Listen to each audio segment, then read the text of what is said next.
È stato importante oggi essere invitati all'inaugurazione di questo parco, insomma, che rappresenta, come è stato detto, la vita, il germogliare di qualcosa di positivo.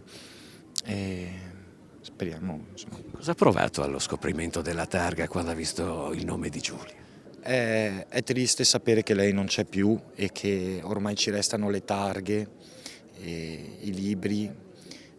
Questo sì, è triste ricordarla, però questa è la realtà, insomma, abbiamo solo questo modo per poter riviverla quotidianamente, insomma. Generalmente in queste occasioni si dice adesso osserviamo un minuto di silenzio, in questo caso quello che mi ha colpito è che non c'è stato bisogno di dirlo, cioè tutti i presenti si sono fermati per un minuto, il raccoglimento. Sì, infatti anch'io ho notato questa cosa, non c'è stato bisogno e il silenzio è venuto da sé e penso che ognuno abbia pensato a cosa fare per poter portare avanti in qualsiasi modo i propri progetti perché non accadano più fatti del genere, le proprie idee, i propri pensieri, insomma, rivolti a questo argomento.